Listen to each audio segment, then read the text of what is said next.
राज्यपाल के अभिभाषण पर जवाब देते हुए नेता प्रतिपक्ष तेजस्वी यादव बोले तो बिहार विधानसभा में कई बार हंगामा हुआ। तेजस्वी ने विजय सिन्हा पर तंज किया तो सिन्हा ने भी खुलकर जवाब दिया।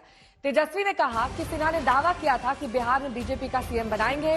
सिन्हा टीका तिलक लगाकर झूठ बोलते हैं।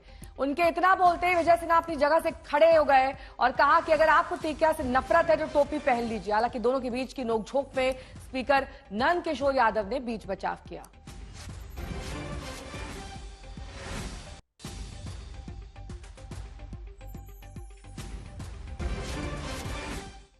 आपने नहीं बोला था कि भाजपा का सीएम होगा तभी सपना साकार होगा। वीडियो है हमारे पास, सब लोग ने। अरे सदन में झूठ बोलते हैं, सदन में काहे झूठ बोलते हैं? लोकतंत्र का मंदिर है, आप टीका लगाए हैं, सनातनी आदमी आप झूठ बोलते हैं। झूठ बोलने की जिम्मेवारी आपकी है। विजय सिन्हा अपने पार्टी के पक्ष में पार्टी के घर के अंदर बात करती है, बाहर नीतीश कुमार सुशासन स्थापित करने के लिए आए, एनडीए की सरकार बनी और टीका से इतना नफरत है तो टोपी पहन लीजिए। आपको टीका से बहुत नफरत है तो टोपी पहनिए। माननीय नेता प्रतिपक्ष, माननीय नेता प्रतिपक्ष, आप माननीय नेता प्रतिपक्ष, माननीय अध्यक्ष, हमको आप शब्द सुन लीजिए ना, यहाँ कोई झूठ नहीं बोलता, असत्य बोलता है। चलिए असत्य उसको कर दीजिए, अपनी बात आगे बढ़ाइए। बिहार में टीका और टोपी पर कल जो बहस हुई वो सदन के बाहर भी गर्म रही। बीजेपी ने कहा कि तेजस्वी यादव को सनातनियों से इतनी एलर्जी क्यों है, क्या पवित्र रमजान के महीने में तेजस्वी रोजा रख रहे हैं। उधर आरजेडी ने कहा कि बीजेपी वाले केवल सनातन की बात करते हैं लेकिन समाज को बांटने में लगे रहते हैं। माननीय तेजस्वी यादव जी, आपको सनातनियों से इतनी एलर्जी क्यों है? आप जिस तरह तुष्टीकरण के लिए सनातन परंपरा और सनातनियों को गाली देते हैं, तो अभी पवित्र रमजान का महीना चल रहा है, आपको तो रोजा रखना चाहिए। रोजा रख रहे हैं क्या? आप और आपका पूरा परिवार सनातन विरोधी है। टीका लगाने पर और टोपी पहनने पर कहाँ लड़ाई है? यहाँ तो सनातन धर्म सिखाता है दूसरे धर्मों का सम्मान करना, दंगा फसाद करना, मारना काटना तो सिखाता नहीं है। इसी पर तेजस्वी जी ने कहा कि टीका भी लगाते हैं, टोपी भी लगाते हैं, हम सब धर्मों का सम्मान करते हैं, लेकिन टीका लगाकर झूठ बोलने का आरोप उन्होंने लगाया, इसका जवाब नहीं दे पाए। तो विवाद बीजेपी और आरजेडी के बीच था, इसमें जेडीयू भी कूद पड़ी। जेडीयू ने कहा कि बिहार में टीका भी लगते हैं और टोपी भी पहनते हैं, यहां मंदिरों की घेराबंदी भी होती है और कब्रिस्तानों की भी।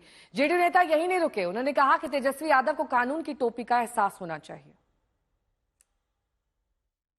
वसुधैव कुटुंबकम की धरती है बिहार, यहाँ टीका भी लगता है, टोपी भी लगाते हैं, एक दूसरे का सम्मान भी करते हैं, मंदिर की भी घेराबंदी करते हैं, कब्रिस्तान का भी करते हैं, चर्च का भी करते हैं, गुरुद्वारा का भी करते हैं। लेकिन आप माननीय तेजस्वी यादव जी, एहसास है ना कि कानून का टोपी भी भ्रष्टाचारियों को पहनाया जाता है, तो आप तो कानून का टोपी पहने हुए हैं। इसलिए और एहसास इस बात का है ना कि भागलपुर का दंगा कांग्रेस के राज में माथे पर कलंक का टीका था और आपके पिता ने दंगाइयों को संरक्षण दिया और माननीय नीतीश कुमार जी ने और एनडीए की सरकार ने दंगे की जब फाइल खोला तो देश के इतिहास में पहली घटना है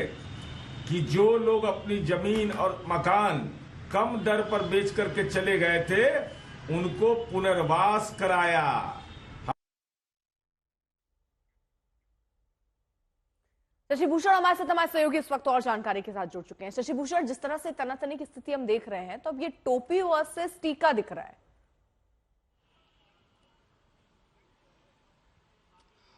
बिल्कुल दिख रहा है। देखिए बिहार में चुनावी साल है, ये बात सबको मालूम है, और बिहार विधान मंडल का जो बजट सत्र है वो बेहद खास है। सरकार ने इस बार जो बजट पेश किया है उस पर कई घोषणाएं हुई उसमें, और आज उस पर चर्चा भी सदन में होने वाली है शुरू 2 बजे के बाद। लेकिन कल जब हमने देखा राज्यपाल के अभिभाषण के बाद जो सरकार की तरफ से धन्यवाद प्रस्ताव दिया जाता है उस पर बहस हो रही थी, नेता प्रतिपक्ष तेजस्वी यादव बोल रहे थे, उन्होंने सीधे सीधे बीजेपी के कोटे से जो डिप्टी सीएम हैं विजय कुमार सिन्हा, उनको निशाने पे लिया। विजय कुमार सिन्हा को अगर आप देखिएगा तो वो टीका लगाते हैं और इसी बात को लेकर उन्होंने तंज कसा, फिर टोपी पर तंज आगे बढ़ी और अब स्थिति ये है कि दोनों तरफ से बयान आ रहे हैं, वार पर पलटवार हो रहा है, कोई पीछे हटने को तैयार नहीं है।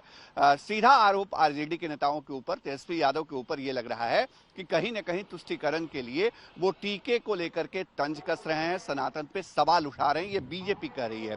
जेडीयू का स्टैंड भी आपने देखा, दर्शकों ने देखा, जेडीयू का ये कहना है कि बिहार में जो वसुधैव कुटुंबकम वाली परंपरा है वो चलती है, नीतीश कुमार के रहते यहाँ किसी धर्म विशेष को तरजीह नहीं मिलती है। तो अपने अपने एजेंडे हैं और वो एजेंडा कहीं न कहीं विधानसभा में कल जो बहस हुई थी उसके बाद आज भी देखने को मिल रहा है। आज जब 2 बजे से विधानसभा में बजट पर चर्चा शुरू होगी तो एक बार फिर से हो सकता है यह मामला गर्म हो, लेकिन फिलहाल विधानसभा की कार्यवाही शांतिपूर्ण तरीके से चल रही है। जी ठीक है, बहुत बहुत शुक्रिया इस तमाम जानकारी के लिए।